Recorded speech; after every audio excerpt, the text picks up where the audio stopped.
Wewe shuka bana tuondoke.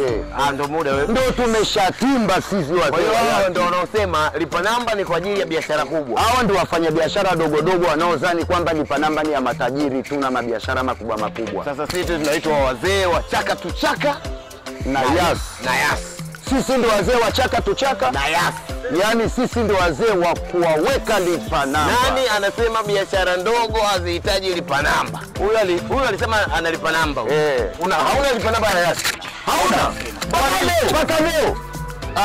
Uko tayari kujiunga? Uko tayari namba? Baada ndio hiyo chuma kinasajiliwa kote duniani.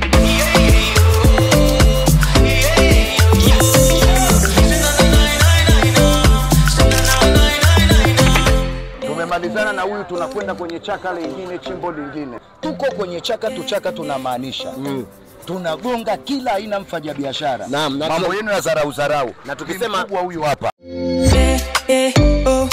Yes.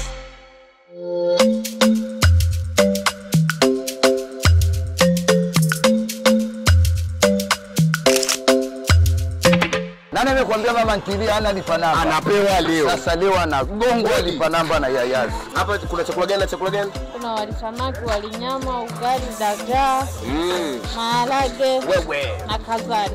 Sasa tumekuletea hapa dada Yasi lipa namba. Uko tayari kujiunga?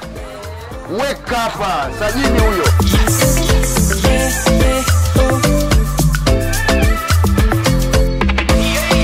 Nani kasema ukinyoa uwezi kulipa namba? Nani amesema ukinyoa uwezi kulipa na lipa namba? Eti saluni iko mtaani haitaki kuwa na lipa namba. Odi. Odi. Brother, habari yako? Lete hapa muandikishe huyu. Sana watu sasa hivi wanalipia kwa simu. Eti mzee mwenzangu hapo ukimaliza unalipa cash au kwa simu? Nilikuwa nimekuja kwa ajili ya kulipa kwa simu lakini kabidi nikatoe. Unaona sasa usitoe hela. Usitoe tena. Unalipia hapa sasa hivi tunamwekea lipa namba. Toa hiyo kulipa hapa. Lipia sasa hivi.